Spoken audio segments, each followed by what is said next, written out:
The diplomatic station known as Concordance Prime floated in the darkness between stars. A massive wheel of metal and glass that served as the meeting place for 1,000 different species from across the galaxy.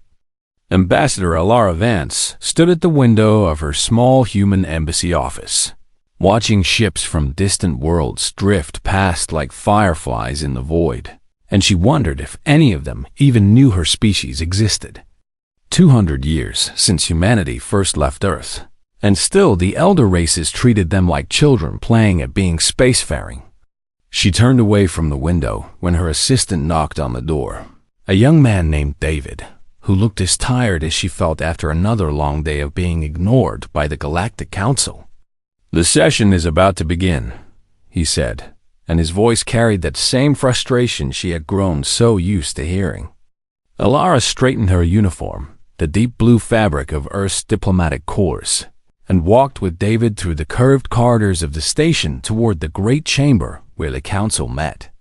The chamber itself was enormous, built to hold representatives from hundreds of species, with seats arranged in rising circles around a central platform where speakers could address the assembly. Most of those seats were empty today because when humanity had matters to discuss, few bothered to attend. Alara took her place in the human section, a small cluster of seats near the back where the youngest species were assigned, and she waited for her turn to speak. The Galactic Council operated on seniority, which meant species that had traveled to stars for millions of years spoke first, while newcomers like humanity waited and waited and waited. 3 hours passed before the council finally reached her item on the agenda, and by then half the remaining representatives had already left to attend to what they considered more important business. "The representative from Earth may now speak," announced the council moderator, a tall being with silver skin and 4 arms who managed to make even this simple statement sound like an insult. Alara walked to the central platform and looked up at the scattered faces watching her with expressions ranging from boredom to mild curiosity. "Honored members of the council," she began, keeping her voice calm and respectful even though anger burned in her chest. "I bring before you a matter of grave concern regarding the colony world of New Helsinki." She activated the holographic display and showed them her world, a blue and green planet orbiting a yellow star in a system humanity had claimed and settled 50 years ago. 2.3 million humans live on New Helsinki, and they have built homes and farms and cities in peace for 5 decades. But now, the Vethkai Dominion has announced their intention to annex our world. A ripple of mild interest moved through the chamber because the Vethkai were a power that even the elder races treated with caution. The Vethkai were an ancient species of insectoid warriors who had conquered hundreds of worlds over their long history, and they respected nothing except strength. Their representative rose from his seat, a massive creature covered in black armor-like shell, with mandibles that clicked when he spoke and compound eyes that reflected no emotion. High Mandible Cyrax of the Vethkai Dominion acknowledges the human claim. The translator device rendered his clicking speech into words. But the mineral deposits beneath their colony are valuable to our empire, and the humans are welcome to leave or to serve us as tribute species.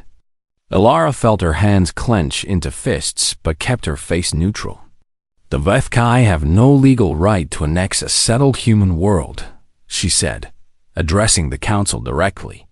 "And I formally request that this body enforce the protections guaranteed under galactic law." The council moderator made a gesture that might have been a shrug on a creature with 4 arms. "The protections you reference apply only to full member species of the Concord, and humanity has not yet earned that status." Earned that status? Alara had heard those words 100 times during her years as ambassador, always delivered with the same casual dismissal. Humanity needed to prove themselves worthy, needed to demonstrate their value to galactic civilization, needed to wait their turn like good little newcomers while ancient empires decided their fate. High Mandible Cyrax clicked his mandibles in what the translator identified as laughter. "Your kind bleeds so easily," he said, and his compound eyes fixed on Alara with predatory interest. "So I offer you a choice that demonstrates the mercy of the Vethkai, and you should thank me for this gift of time." He stepped forward until he towered over her, his shadow falling across her like a threat made physical. "Accept tribute status now, and your people will serve us but live, or refuse and watch them die when our fleet arrives. Because either way, that world will belong to the Dominion." Every instinct in Alara screamed at her to step back, to show fear, to beg for mercy the way the Vethkai expected lesser species to behave. Instead, she looked up at the massive insectoid and spoke in a voice that did not waver. "I request time to consult with my government before we respond to your terms." Cyrax made that clicking laugh again. "Time is granted because watching you squirm brings us pleasure. So you have 30 cycles to accept our generous offer, and not one moment more." He turned and walked away without waiting for a response, his armored feet striking the floor like drum beats. The council moderator declared the session ended, and the remaining representatives filed out without a single word of support or sympathy for the human ambassador. Alara stood alone on the central platform for a long moment, feeling the weight of 2.3 million lives pressing down on her shoulders. David appeared at her side with a portable communication device already in his hand. "What do we do now?" he asked, and fear made his voice thin.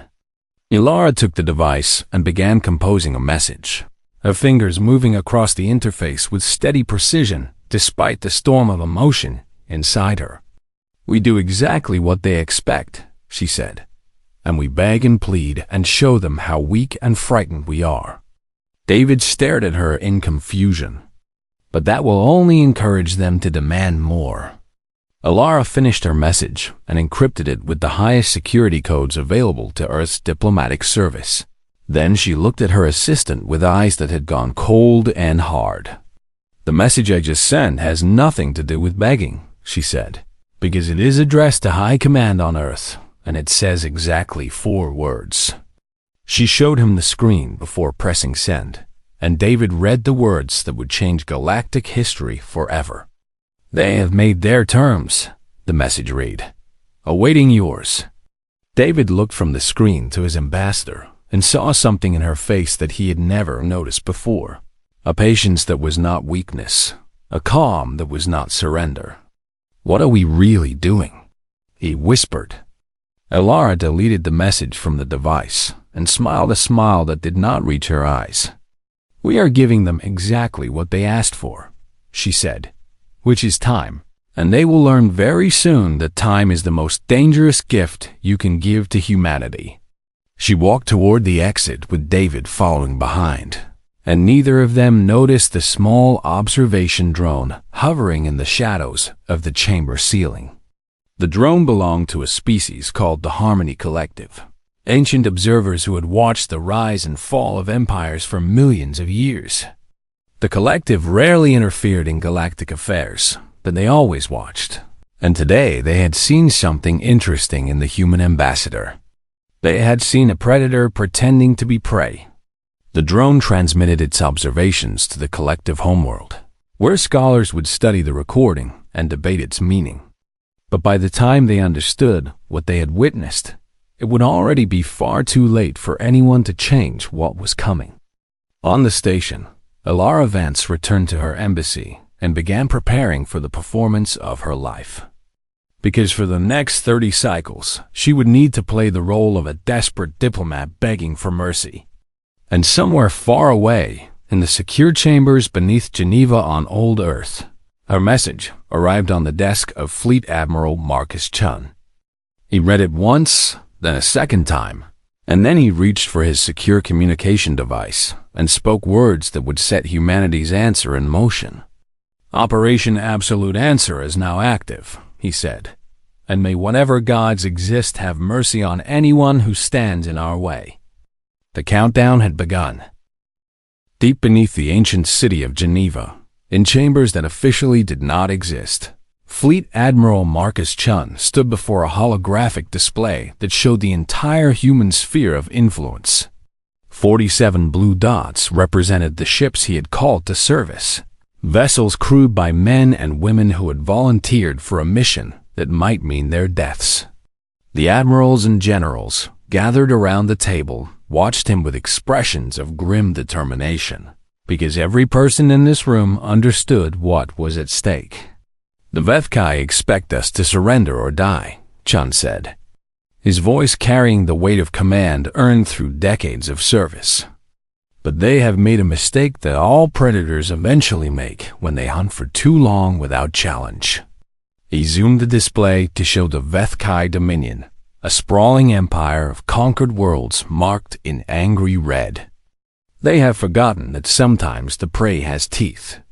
Admiral Sarah Okonkwo leaned forward, her silver hair catching the light from the display. "The fleet is ready, but I need to know something before we proceed," she said, "because my crews deserve to understand what we are asking them to do." Chun nodded with respect for the woman who had commanded Earth's defense forces for 20 years.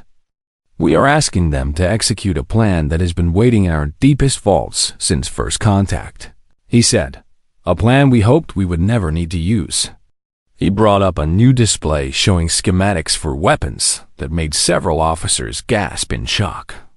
Project Prometheus has been in development for 60 years, hidden inside research stations, disguised as mining operations and powered by reactors that our enemies think are civilian infrastructure. The weapons displayed were unlike anything the galaxy had ever seen. Autonomous kill vehicles guided by artificial intelligence, so advanced that each one could think and adapt and hunt with the patience of a spider waiting in its web.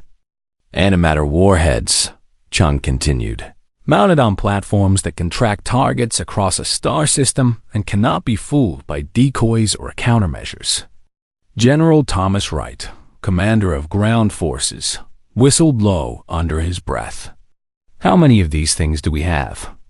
Chun allowed himself a small smile. "Enough!" The meeting continued for 3 more hours as they refined the details of Operation Absolute Answer. And when it ended, every officer present understood their role in what was coming. Meanwhile, on the distant world of New Helsinki, Governor Yuki Tanaka faced a very different challenge. She stood in her office overlooking the capital city of Ericsson, watching hover vehicles drift between the towers her people had built with their own hands. 2.3 million souls looked to her for protection, and she could not tell them the truth about what was being planned. Her aide entered with a data tablet containing the latest refugee numbers. "We have evacuated 400,000 so far," he reported, "mostly children and their parents, plus elderly citizens and anyone with medical needs." Yuki nodded and tried to feel relieved, but the number also meant nearly 2 million people still remained on a world that might become a battlefield. "The cover story is holding?" "Yes, Governor. Everyone believes the evacuations are routine population rotations as you announced." She dismissed him and turned back to the window, her reflection staring back at her with tired eyes. A knock came at her door, and she opened it to find a man she had never expected to see on her world. He was tall and dark-skinned, with intelligent eyes and the confident bearing of someone who was very good at his job, and his name was Kofi Asante. "Governor Tanaka," he said with a small bow, "I'm here to discuss a matter of some sensitivity." Yuki knew his reputation, because Kofi Asante was the best intelligence operative Earth had ever produced. She invited him inside and sealed the door behind him. "You are here about the Vethkai," she said. "I am here to give you options," he replied, "because the people who stay behind need to understand what they are choosing."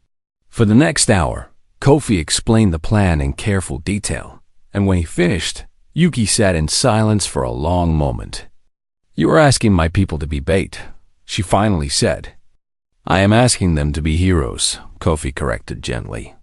"Because without a civilian population on this world, the Vethkai might simply bombard from orbit.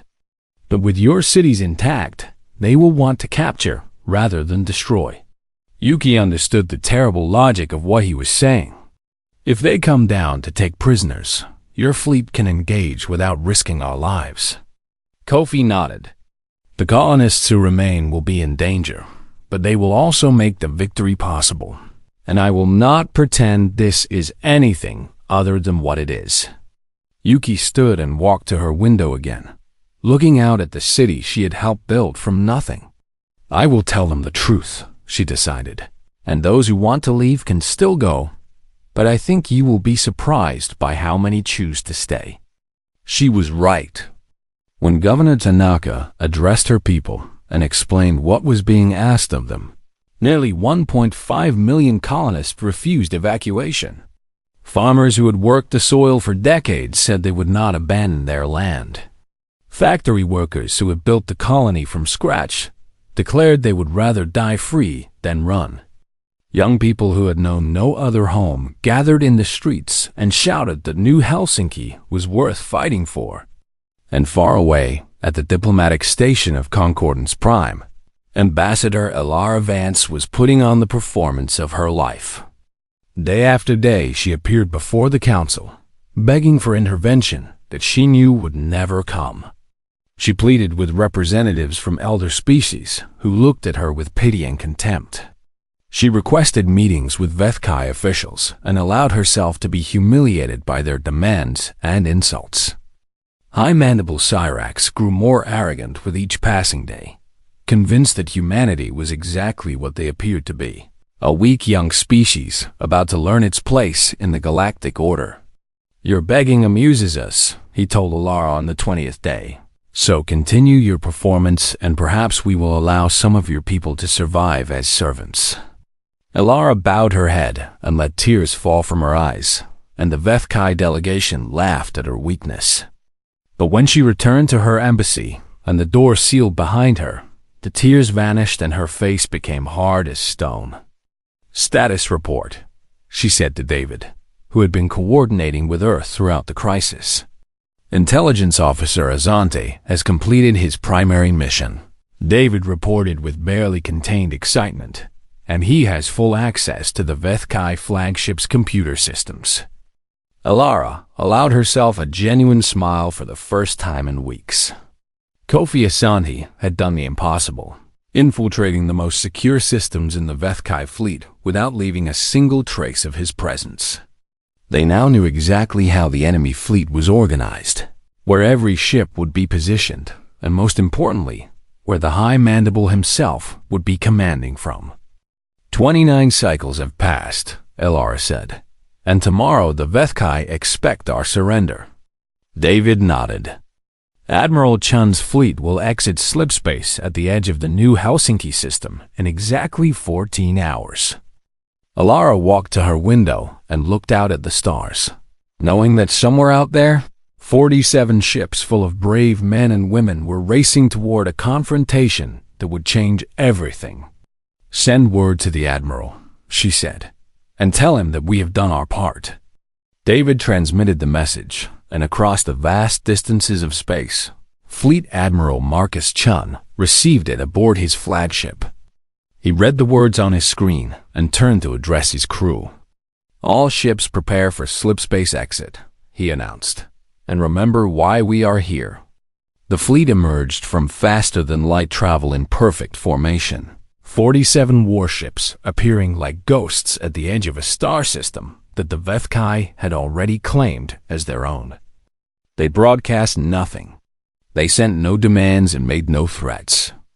They simply took position between the colony world and the direction from which the enemy fleet would arrive, and they waited in absolute silence. On New Helsinki, Governor Tanaka looked up at the night sky and saw new stars appearing where no stars had been before. The cavalry had arrived. And on Concordance Prime, High Mandible Cyrax received word that human warships had appeared near the colony he intended to conquer. He clicked his mandibles in confusion because this was not how weak species were supposed to behave. Interesting, he said to his officers, but ultimately meaningless, because tomorrow we will crush them and teach the galaxy what happens to those who defy the Dominion. He had no idea how wrong he was. The HFY conquest fleet emerged from slipspace like a swarm of angry hornets. 200 warships bristling with weapons that had destroyed civilizations far older and stronger than humanity. High Mandible Cyrax stood on the bridge of his flagship, the Eternal Hunger, and watched his fleet take formation around him with pride swelling in his thorax. This was the moment he had been waiting for, the moment when another species would learn to bow before the might of the Dominion. His tactical officer clicked urgently to get his attention. "High Mandible, the human ships have not retreated," the officer reported, "and they remain in formation between our fleet and the target world." Cyrax turned his compound eyes toward the holographic display that showed the battlefield. 47 small blue markers, representing human vessels, faced his 200 red markers, and the disparity in numbers was so obvious that he almost felt embarrassed for the humans. "Open a communication channel," he commanded, "because I want to see the fear in their eyes before we destroy them." The view screen flickered to life, and Cyrax found himself looking at a human male with gray hair and dark eyes that held no fear at all. "I am High Mandible Cyrax of the HFY Dominion," he announced with ceremonial formality, "and you are trespassing in territory claimed by our empire." The human spoke calmly, as if he were discussing the weather rather than facing annihilation. "I am Fleet Admiral Marcus Chun of the United Earth Navy, and this system belongs to humanity." Cyrax clicked his mandibles in amusement. "You are outnumbered 4-1, Admiral, and your ships are primitive compared to ours, so I offer you one chance to surrender and spare your crews a painful death." Chen's expression did not change. "I have a counteroffer," he said. Every HFY officer on the bridge paused in surprise, because conquered species did not make counteroffers. "You will withdraw your entire fleet from this system within 1 standard hour," Chum continued in that same calm voice, "and you will release all human prisoners taken in your previous raids on our shipping." Cyrax leaned forward with disbelief. "Continue," he said, curious to hear what other madness would come from this human's mouth. "You will pay reparations to the families of every human killed by HFY forces, and the amount will be determined by Earth's government." Several HFY officers made sounds of outrage, but Cyrax silenced them with a gesture. "Is there more?" Chun nodded. "High Mandible Cyrax will travel to Concordance Prime and deliver a public apology to Ambassador Alara Vance for the insults you have directed at her and at humanity." For a moment, absolute silence filled the bridge of the Eternal Hunger. Then Cyrax began to laugh, a terrible clicking sound that echoed through the ship's corridors. His officers joined him, and soon the entire fleet was sharing the joke through their communication network. Across the galaxy, at Concordance Prime and 1,000 other watching posts, beings from hundreds of species witnessed the exchange through broadcast feeds. The Galactic Council watched from their great chamber, and even they could not believe what they were hearing. A collective elder shook his ancient head in confusion. "Have the humans lost their minds?" asked a syndicate merchant lord. "They are Deathworlders," replied a council diplomat with a dismissive wave, "and everyone knows their species is prone to irrational behavior." Only Ambassador Alara Vance stood silent and still, her face revealing nothing as she watched the confrontation unfold. On the Eternal Hunger, Cyrax finally controlled his laughter enough to respond. "Human Admiral, I have conquered species that ruled empires when your kind was still learning to make fire, and not one of them was foolish enough to make demands of the HFY." He spread his forearms wide in a gesture of mock generosity. "But your courage amuses me, so I will give you a gift of time, and you have 10 minutes to surrender your fleet before we reduce it to atoms." Chum looked at something off-screen, then back at the High Mandible. "You have 53 minutes remaining to meet our terms." Cyrax's amusement vanished instantly. You dare to count down my time? He snarled, mandibles clashing together in fury. Chun simply nodded. 52 minutes and 40 seconds. The communication link went dead, and Cyrax stared at the blank screen with rage building in his thorax like pressure in a volcano. They are insane, his tactical officer said nervously, and no sane species would behave this way. Cyrax turned to face his crew with compound eyes that glittered with anticipation. They are not insane, he declared, but merely young and stupid, and today they will learn a lesson that their species will never forget. He raised one armored fist. All ships prepare for attack and leave none of them alive. The Vethkai fleet began to move forward, 200 warships spreading into their traditional conquest formation. On the human flagship, Admiral Chun watched the enemy advance with no visible emotion. Status of all ships? He asked quietly. All vessels report ready, Admiral, his executive officer replied. Chun nodded and turned to face his bridge crew, men and women who had followed him into danger many times before. You all know what we are about to do, he said, and you know that some of us may not survive this day. No one spoke, but he saw determination in every face. We did not choose this fight, but we will finish it, and when this day is over, no one in this galaxy will ever again mistake humanity's patience for weakness. He turned back to the view screen. Weapons officer, prepare the Prometheus packages for deployment. Packages armed and ready, Admiral. On worlds across human space, families gathered around their screens to watch the battle unfold. Parents held their children and prayed for the fleet that stood between their homes and the enemy. Old veterans who had fought in humanity's civil wars centuries ago watched with tears in their eyes, proud of the warriors who carried their legacy. And on New Helsinki, the colonists who had chosen to stay gathered in public squares and looked up at the sky. Governor Tanaka stood among them, refusing to take shelter while her people faced danger. Whatever happens today, she told those around her, remember that we did not run, and that is worth something.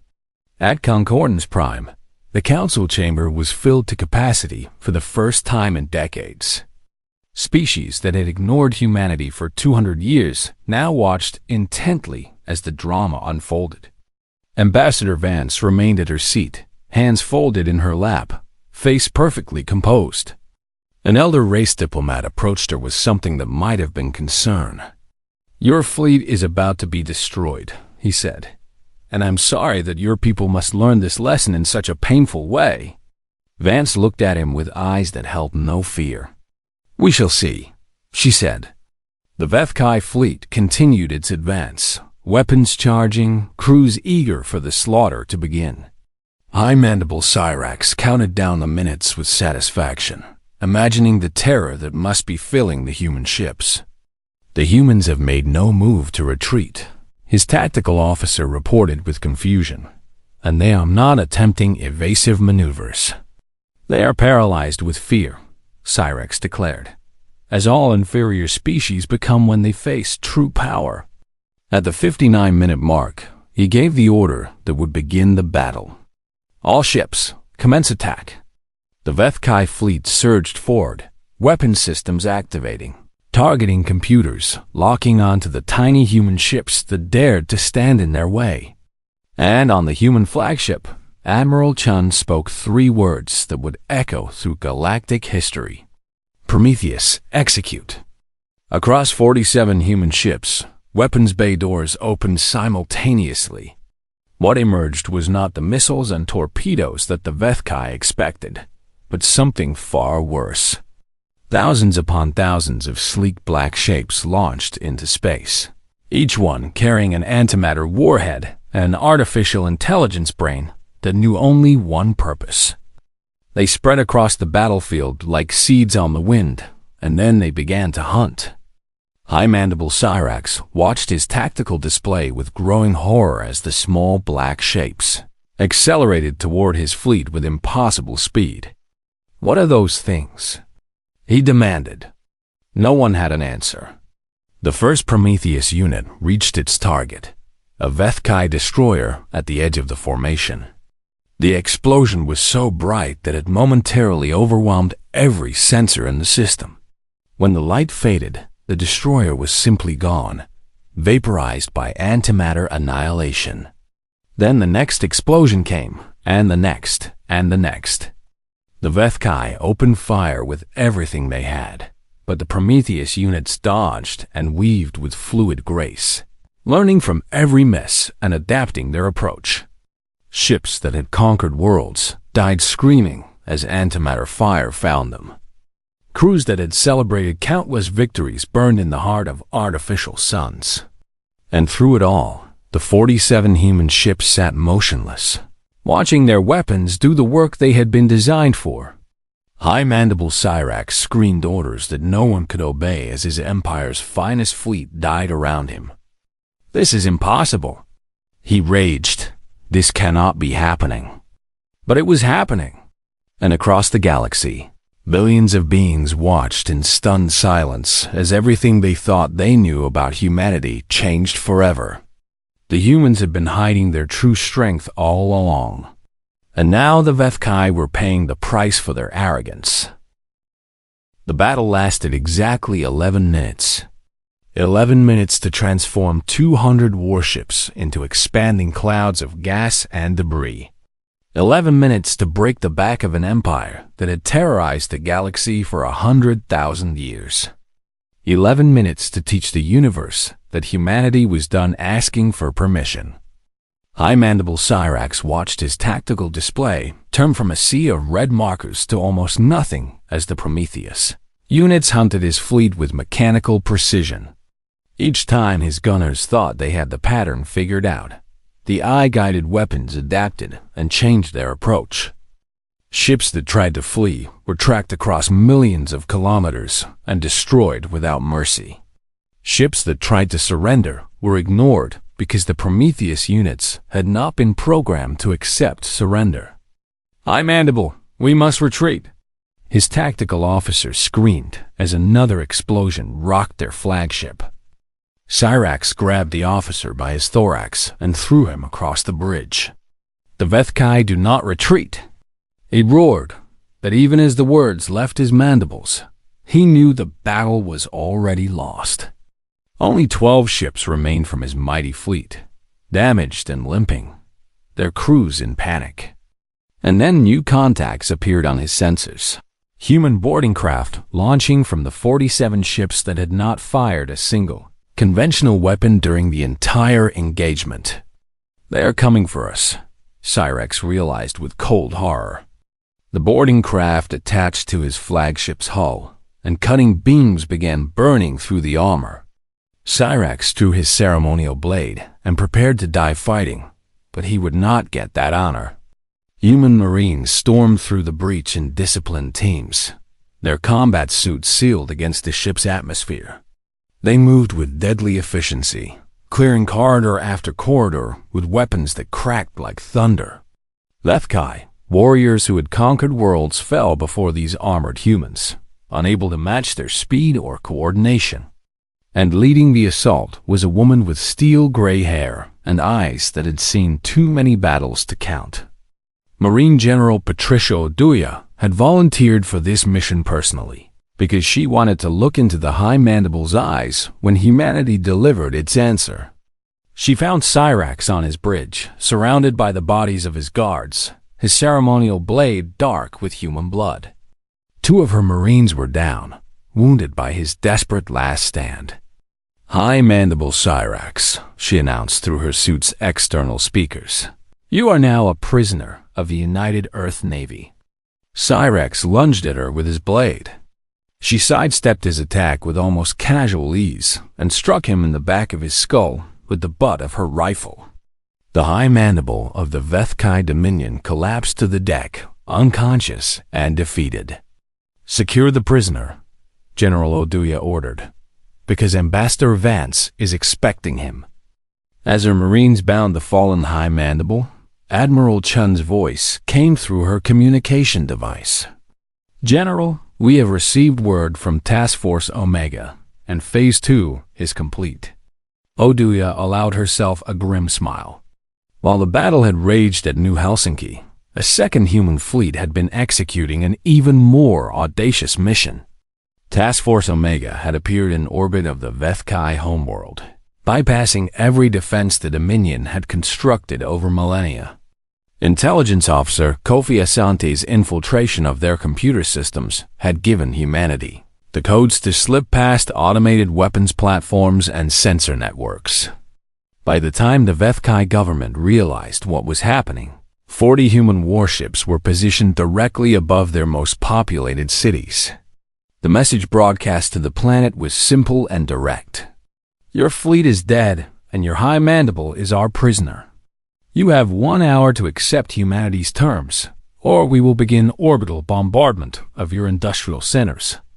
We will not negotiate, and we will not repeat ourselves. On the Vethkai homeworld, panic spread through the population like wildfire. The Dominion had never been invaded, never been threatened, never faced an enemy that could strike at their heart. Government officials gathered in emergency session, screaming at each other as the countdown continued. We cannot surrender to humans. One official raged. We are the Vethkai, conquerors of 1,000 worlds.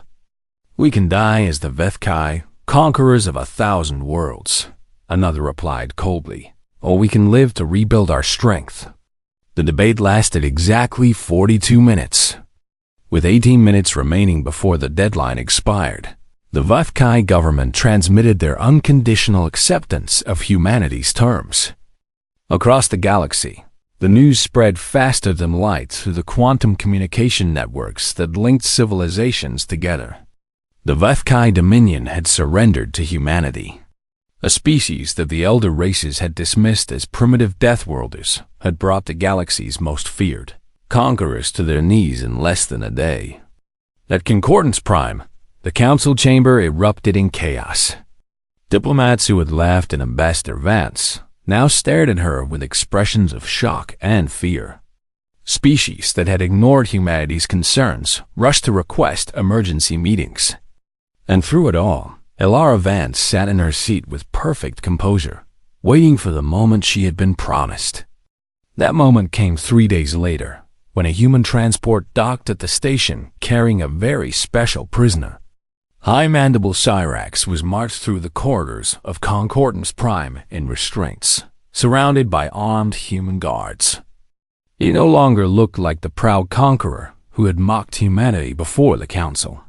His shell was cracked in several places, his compound eyes dull with defeat, his posture that of a broken creature. They brought him to the central platform of the council chamber, where the full assembly had gathered to witness what would happen next. Ambassador Vance rose from her seat and walked down to face her former tormentor. The chamber was absolutely silent. High Mandible Cyrax, she said, and her voice carried to every corner of the vast room. Do you remember what you said to me 30 cycles ago? Cyrax's mandibles clicked weakly. I remember, he admitted. You told me that my kind bleeds easily, Vance continued, and you offered us a choice between slavery and death. She stepped closer, close enough to touch him if she wished. Now I offer you a choice, and you should listen carefully because I will not repeat myself. Every being in the chamber leaned forward. You will deliver a public apology to me and to humanity for your insults and your aggression. And you will acknowledge that the Vethkai Dominion was wrong to threaten our people.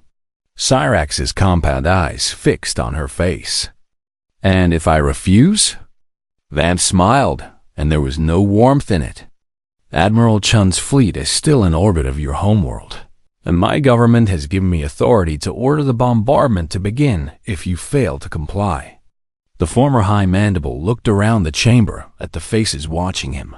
Beings from 1,000 species who had feared his kind for ages. He saw no sympathy there, no support, no hope of rescue. The Vethkai had bullied and conquered for so long that they had no allies, only victims waiting for revenge. Cyrax lowered his head in submission.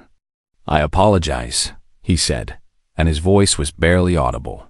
To Ambassador Vance and to humanity for the threats and insults I directed at your species." Vance nodded. "Louder, please, so everyone can hear." And so the High Mandible of the Vethkai Dominion raised his voice and delivered his humiliation to the entire galaxy. The Dominion was wrong to threaten the human colony of New Helsinki, and we acknowledge that humanity has the strength and the will to defend itself against any aggressor. When he finished, Vance turned to address the council. "This matter is concluded," she announced. "I expect the council to process our request for full member status with appropriate speed." No one objected. On New Helsinki, Governor Tanaka addressed her people from the steps of the Capitol building. "We are safe," she told them, "because our fleet and our soldiers have defeated the enemy that came to enslave us." The colonists cheered with joy and relief, celebrating their survival and their victory. And on Earth, billions of humans watched the broadcast from Concordance Prime and saw their ambassador standing tall before the assembled powers of the galaxy. They had spent 2 centuries being ignored and dismissed, treated as children by species that had traveled the stars when humanity still lived in caves. Now the galaxy knew the truth. Humanity was patient, humanity was clever, and humanity would not be pushed. Admiral Chun stood on his bridge and watched the Vethkai homeworld turning slowly below his fleet. His mission was complete, but he took no joy in the destruction he had caused. "Admiral," his executive officer said quietly, "the final casualty reports are in." Chun nodded and accepted the data tablet. 17 human Marines had died during the boarding actions. 4 crew members had been lost when a Vethkai ship's reactor exploded near their position. 21 lives spent to save 2.3 million, to humble an empire, to change humanity's place in the galaxy forever. "Make sure their families know they died as heroes," Chine ordered, "and that their sacrifice will never be forgotten." The executive officer saluted and left to carry out the order. And Marcus Chun stood alone, looking at the stars, thinking about everything that had happened and everything that was still to come. The galaxy had learned a lesson today, but Chun knew that lessons needed to be repeated before they truly took hold. There would be other powers that doubted humanity's resolve, other empires that thought they could prey on the weak. When they came, humanity would be ready, because humans did not negotiate. They executed. The months following humanity's victory brought changes that rippled across the entire galaxy like waves from a stone thrown into still water. At Concordance Prime, Ambassador Alara Vance found herself busier than she had ever been in her career. Species that had ignored humanity for 2 centuries now lined up outside her embassy, requesting meetings, proposing trade agreements, offering friendship and alliance. She accepted some and politely declined others, always careful to remember which species had supported humanity during their time of need and which had watched with indifferent amusement.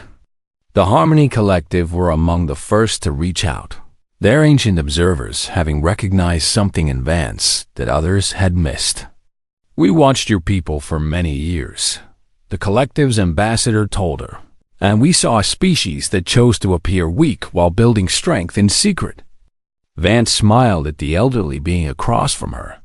Humanity learned long ago that the greatest victories come from being underestimated. The collective ambassador nodded with what might have been respect. "Your species is young by galactic standards, but we believe you have much to teach the older civilizations." Other meetings were less pleasant. Representatives from empires that had blocked humanity's advancement for decades now came seeking favors, suddenly concerned about threats they had previously ignored. Vance listened to their requests with perfect politeness and promised nothing. "We appreciate your interest in cooperation," she would say, "and we will certainly consider your proposal." Everyone understood what those words really meant. Meanwhile, the Vethkai Dominion was experiencing the consequences of their defeat in ways that went far beyond military loss. Species they had conquered began to rebel, seeing opportunity in the Dominion's weakness. Client races that had served them for millennia demanded independence and threatened war if it was not granted. The proud empire that had terrorized the galaxy for 100,000 years shrank with every passing month. High Mandible Cyrax was eventually returned to his people, broken in spirit and stripped of rank. He lived out his remaining years in obscurity, a reminder to every Vethkai of what happened when their kind chose the wrong enemy. On Earth, the victory celebration lasted for weeks, but Fleet Admiral Marcus Chen did not attend. Instead, he traveled to New Helsinki to fulfill a promise he had made to himself. Governor Tanaka met him at the spaceport and escorted him to a quiet hillside overlooking the capital city. There, a memorial had been constructed to honor those who had stayed when they could have fled.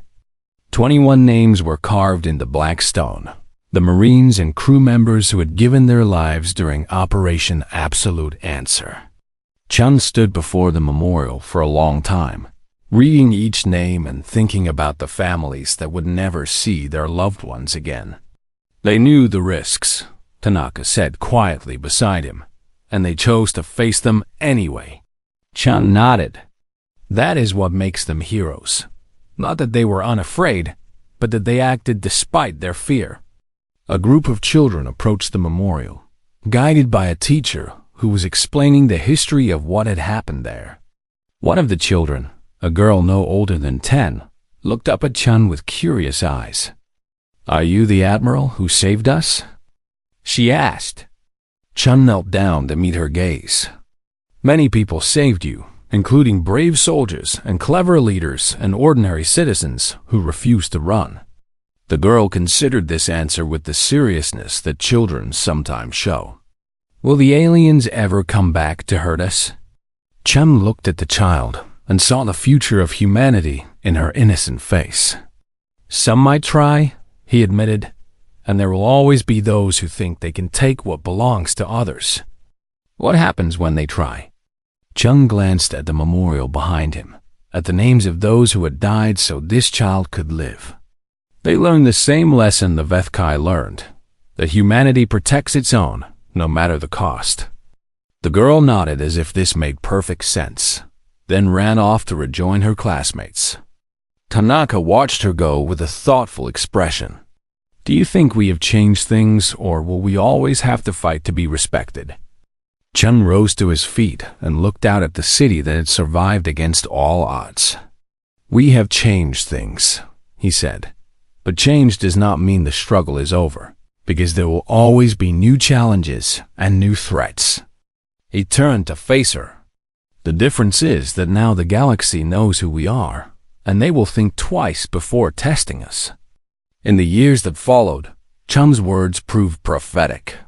Humanity's reputation spread to every corner of the galaxy, carried by traders and diplomats and the simple word of mouth that passed between species. They were called the patient predators, the silent builders, the species that smiled while sharpening knives. Some meant these names as insults, but most who used them did so with respect and caution. The Galactic Council granted humanity full member status within 6 months of the Vethkai surrender. Ambassador Vance accepted the honor with grace and immediately began advocating for other young species, who faced the same dismissal her people had once endured. "We remember what it was like to be ignored," she told the council, "and we will not allow others to suffer as we did." Some elder races grumbled at humanity's interference in their ancient hierarchies. Others welcomed the change, recognizing that the old ways had grown stale and corrupt. Trade between human space and the wider galaxy exploded, bringing prosperity to worlds that had struggled for centuries. Human technology, human art, human philosophy spread like wildfire among species hungry for new ideas. And always, in the background, the human fleet waited. The Prometheus weapons were never used again, but everyone knew they existed. No one wanted to learn what else humanity had been building in secret all those years. On the 10th anniversary of the Battle of New Helsinki, a celebration was held on the colony world.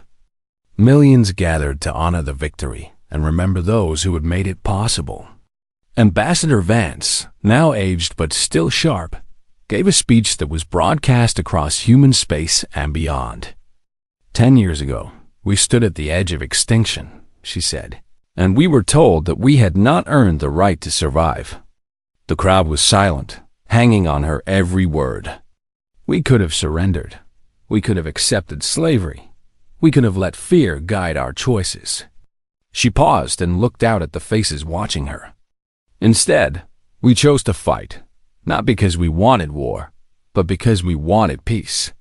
A murmur of agreement rippled through the audience. The peace we have today was purchased with blood and sacrifice, and we must never forget the price that was paid. She raised her hand toward the memorial that stood behind her. We must never forget the heroes who gave everything so we could gather here as free people. The crowd cheered, and across the galaxy, species who had once dismissed humanity watched and listened and learned.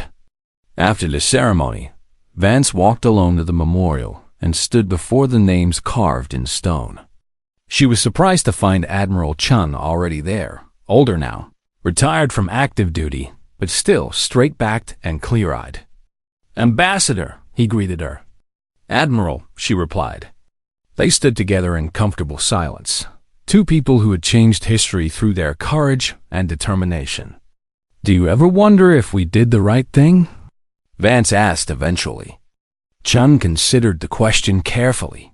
"We did what was necessary," he said, "and I believe there is always honor in protecting the innocent, even when the cost is high." Vance nodded slowly. "The galaxy is different now because of what we did. Some of that change is good, and some of it may cause problems we cannot foresee." She turned to face him. "But I would make the same choices again without hesitation." Chun smiled. "So would I." They walked away from the memorial together, leaving the carved names to stand watch over the world they had saved. And in the centuries that followed, a saying spread across the galaxy, passed from species to species until every corner of known space had heard it. When a power threatened humanity and was offered terms, wiser voices would counsel acceptance. "Take the deal," they would say with fear in their voices. "Take the deal and walk away while you still can." Because humans do not negotiate. They execute. And those who listened to that warning survived to tell the tale. Those who ignored it became object lessons for future generations. The day the galaxy understood was the day humanity stopped being prey, and the universe would never be the same again.